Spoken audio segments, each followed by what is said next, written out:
Hello my dear friends, how have you been? I'm Mari Thurger and today I'm going to talk about some common misconceptions concerning Old Norse religion, either wrong assumptions or New Age ideas and concepts perceived to have existed in the pre-Christian Scandinavian religious beliefs of the past, but in fact it wasn't so. By the way, I think this video came out in May 2020, right? So you are probably watching this from that moment onwards, but know that this video was recorded 2 months ago during my quarantine due to the coronavirus epidemic during March, which was an especially terrible month to everybody on this planet. So tell me, did we make it? I truly hope so. Am I still alive? Well, better not know. Hope is the last thing to die, so don't tell my past self how it went. But I truly hope we are still around, my dear friends. Now, let's get started. Let's start with Stendahal Galdr, also known as Runic Yoga or Viking Yoga, Rune Yoga. You get the point. I've been asked several times to make a video about Stendahal Galdr. It seems since Northern European paganism became quite the trend, Stendahal Galdr is one of the most recent trends in applying an exoteric framework to the pre-Christian Scandinavian religious world. As you know, these consist in a series of postures based on the runes. Each rune has a specific configuration, a specific stylized representation, and so in this rune yoga, people represent with their own bodies the shape of each rune, and it became quite popular. Obviously, as you are expecting by the title of this video, there isn't any kind of historical evidences whatsoever on this topic. This is a new age or contemporary tendency to merge totally different traditions into a new practice, Asian with Western beliefs. Mind that I'm not particularly against this sort of thing. Cultural syncretism or the merge of beliefs and practices in the past was as much important and alive as it is today. So I don't see why people nowadays wouldn't fuse things together, as our ancestors did the exact same. It's a question of trying and failing until we succeed and get results. So whatever works, we take it and we use it. It has been like that for over a millennia. But one thing is being conscious about the historical past and what was and what wasn't, and being conscious of these cultural mixtures. Another thing completely different is taking New Age inventions as something historically accurate and having been in practice in the past. There are many modern interpretations and very interesting conceptions and ideas, and I won't discard them, but I like to make a clear separation on the things that were actually done in the past and the things that are done right now. So obviously, in terms of Stendahal Galdr, I can honestly say I've never done yoga in my life, let alone linking it to the runes. I've only done meditation and several other things until I found what somewhat works for me. Maybe you don't remember, but I've done a video trying to demonstrate meditation and trance postures found in anthropomorphic representations in the Germanic cultural world, but that is another matter completely different. Now, could I make a video about Stendahal Galdr? Yes, I could, but at some point I ask myself, for someone who has never done yoga at all, I may not be qualified to speak about that. I don't know if it works. Well, it probably works, it may work, and it may be useful to some people, obviously. In a way, yoga positions and body weight positions are very similar and both serve the same purpose psychologically. but the action is quite different. So I do not doubt that Stendhal works for some people, but it is something I have never done, so I may not have the knowledge to speak about it. But I can speak about it in terms of what is and what wasn't, with historical accuracy. So now you know, Stendhal never existed in pre-Christian Scandinavian religious practices and or in Old Norse spirituality. This performance is the work of 20th century Runic magicians of Germany who developed a system they called Stendhal or Rune Yoga to be more precise. And it is much more inclined to Indian religious principles and discipline rather than actual Old Norse religious conceptions. One of the most famous gods in the Norse literature is Loki, and nowadays with Marvel, Loki became even more famous and loved by all. What also became quite the interesting subject was the subject of giants in Old Norse mythology. So there is this belief that in Old Norse religion, especially during the Viking Age, that there was both the worship to Loki and to giants. One thing that we must take into consideration is that mythology is not the same thing as worship and ritual within worship. There are several characters appearing in mythological narratives, but that doesn't mean that such characters had some sort of ritual or worship dedicated to them, or even an everyday importance. Entities such as Loki, Heimdall, Bragi and Iduna do not occur in toponymic records. There are no place names derived from such deities, which indicates there wasn't any kind of worship to these deities anywhere. There are no evidences. There is an absence of cults to these deities, especially Loki.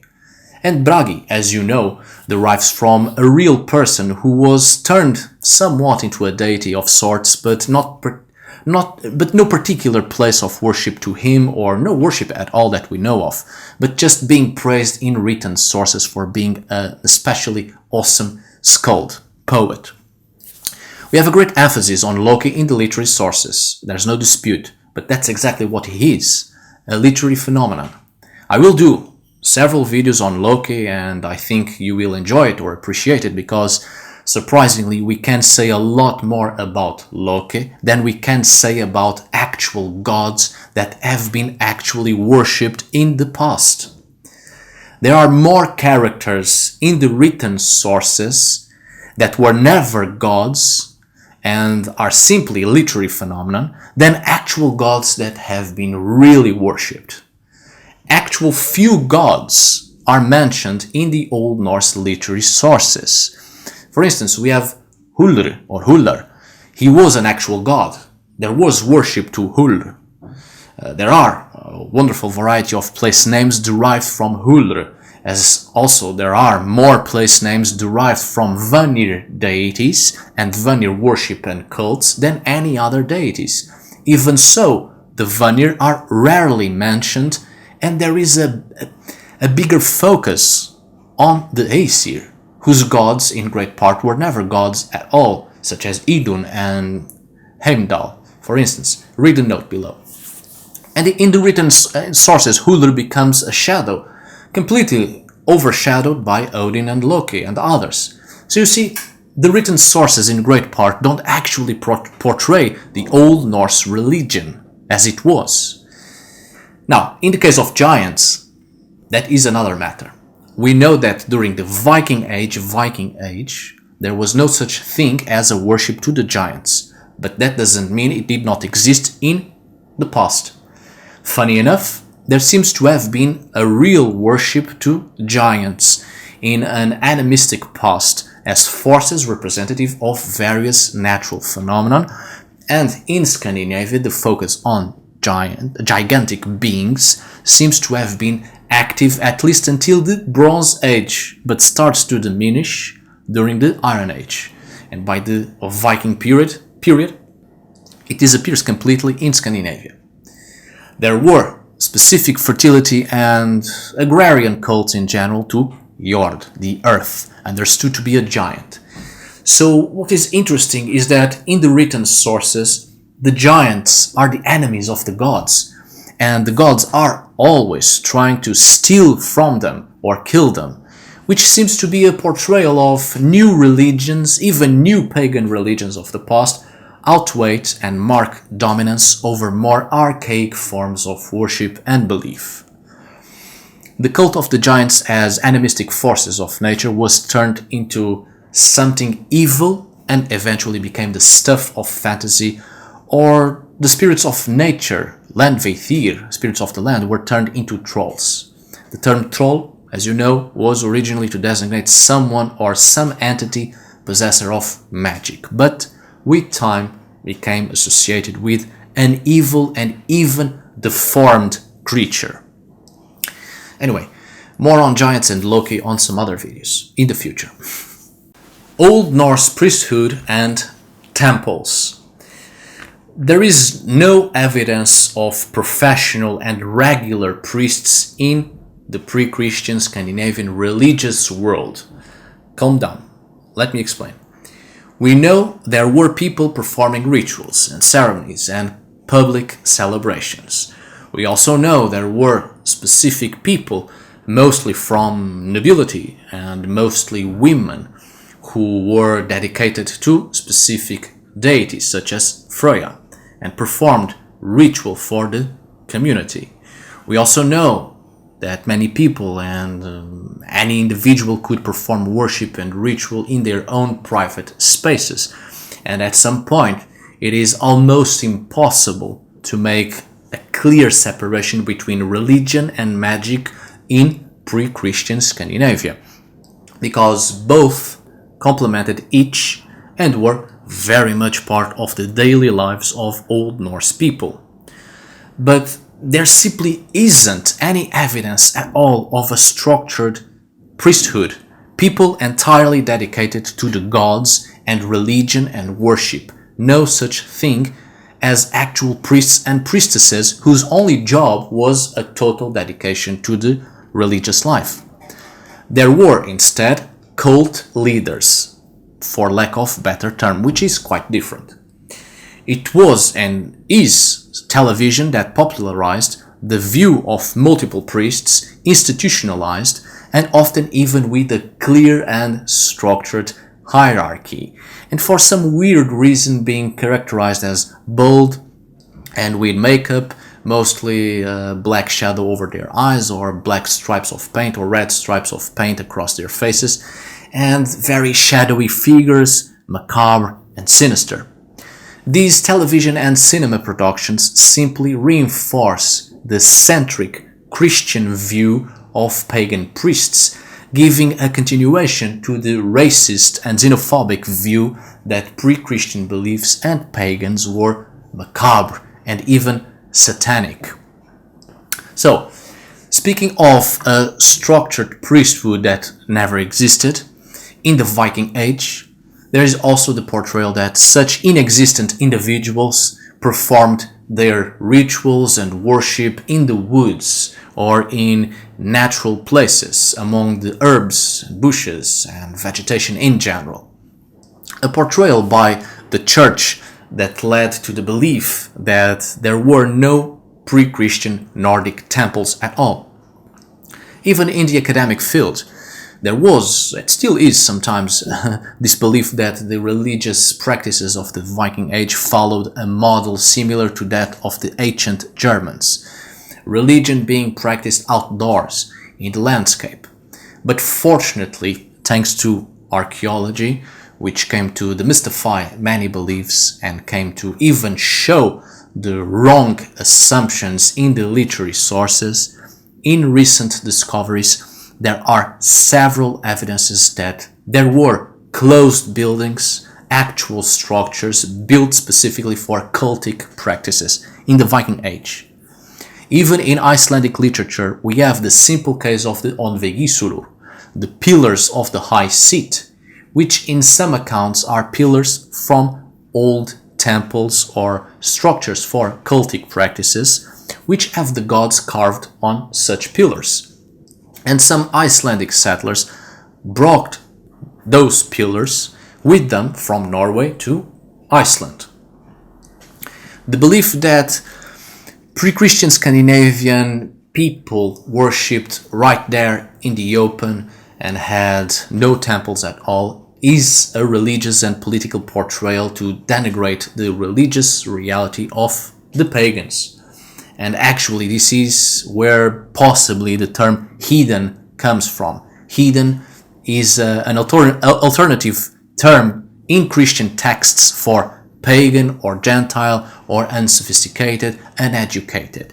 Heathen comes from Old English heathen or Old Norse heathen. Translations from the Bible into those languages referring to those who live or dwell in the heaths, which are open areas of uncultivated land with tall grasses and other types of vegetation that grow wild. Basically saying people that live in the untamed wilds, without houses, without actual structures, without even places of worship. Therefore, godless people, unsophisticated, uneducated people. Precisely the idea of not having temples, which simply isn't true. Another common misconception still and related to Old Norse religion is to say that Ásatrú is the religion of the Old Norse people or the pre-Christian religion of Scandinavia. And such assumption is likely to ruin my morning coffee, if I add morning coffee. It ruins my day. Ásatrú is the modern name for one of the many variants or branches of neo-paganism religious manifestations. And it isn't even a reliable reconstruction of the actual Nordic pre-Christian religion that was practiced in the past. It's actually more of a construction and greatly based on political views rather than actually being faithful or even being really interested in the Germanic pagan religious past. Also, I remind you, there wasn't a term in the Old Norse language for religion. There are many names, many terms for magical practices and spectrums of magical work, but not an Old Norse term for religion per se.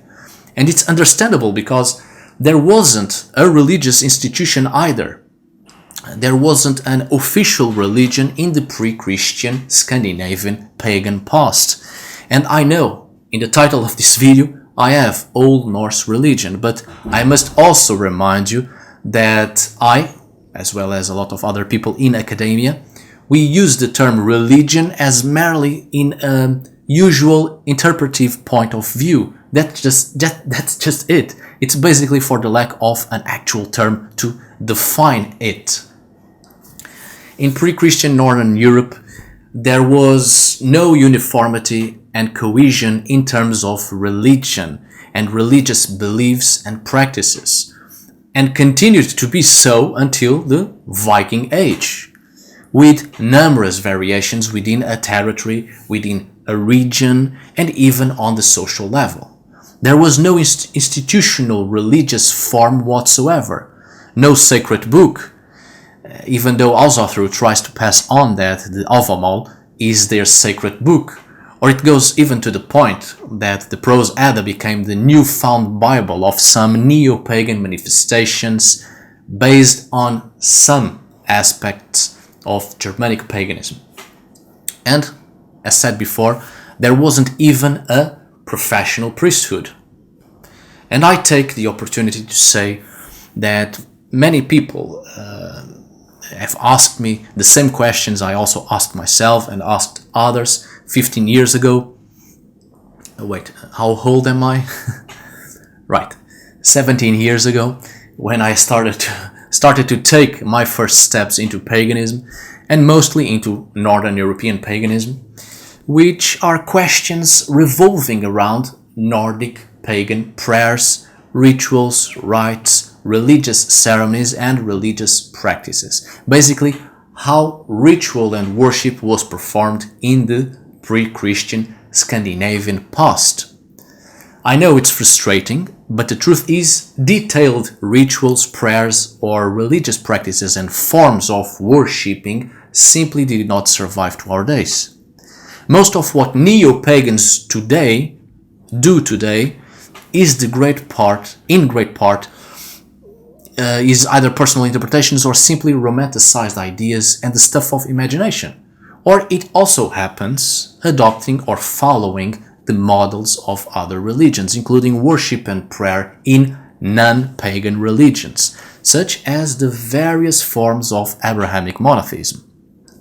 This doesn't mean people are doing it wrong or that it doesn't work or somehow they are disrespecting the gods and the ancestors and whatnot. But it is important to understand these things from a historical point of view.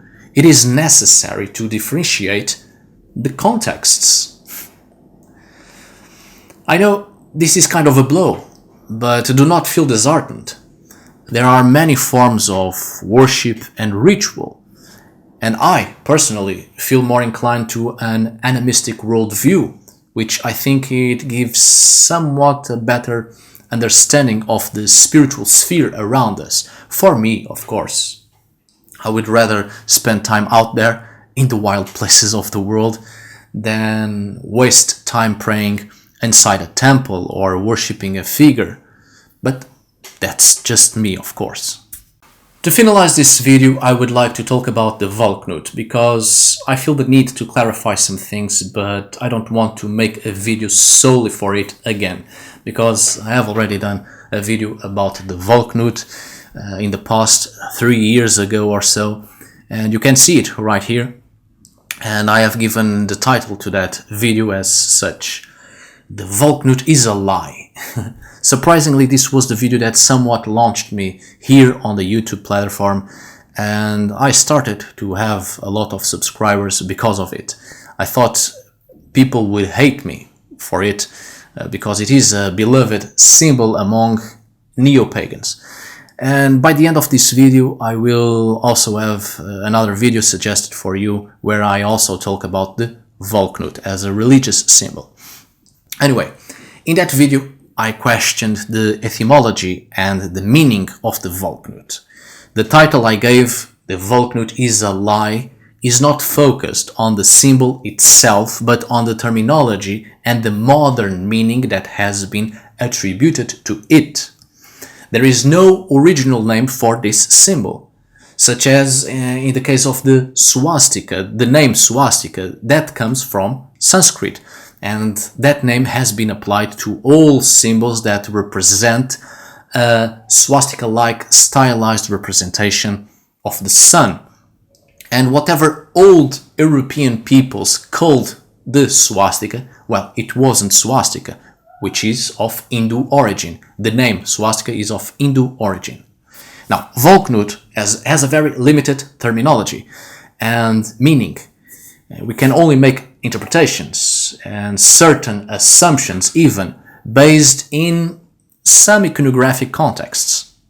Is the Valknut in funerary representations and stele, or in a ring, in a comb, or any other object, really a religious symbol, or just a design as an ornament related to an artistic style just to look beautiful? We just don't know. We simply don't know. What is the meaning of the symbol, or what is its meaning in each object, in each representation and each context? We don't know that either. The only medieval source that mentions some kind of graphic symbol is Runic's narrative, and the symbol mentioned in there is named Runir's Hjerta.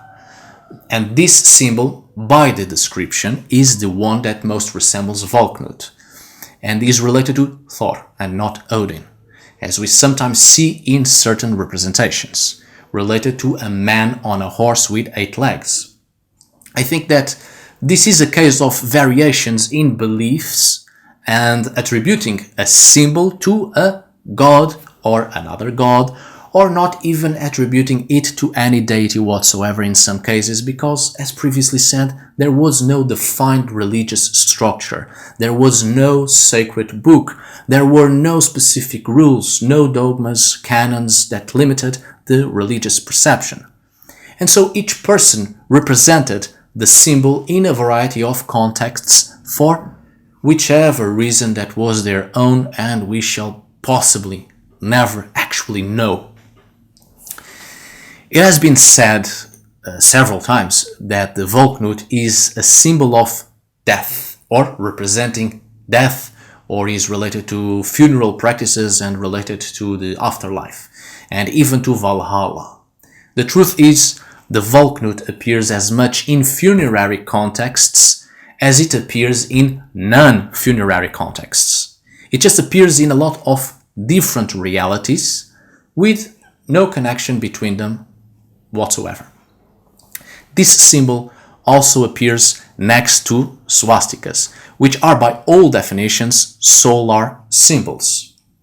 We cannot affirm that all the objects and monuments in which the Valknut was represented have some death meaning or related to death somehow.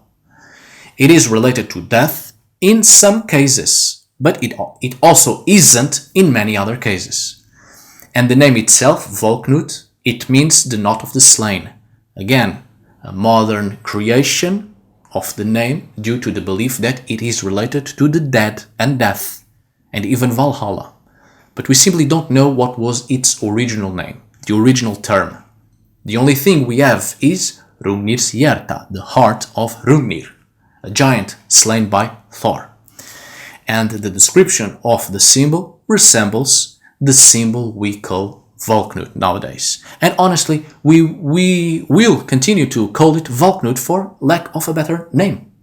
Alright, my dear friends, thank you so much for watching. I hope this video was useful. See you on the next video, and as always, tack för det.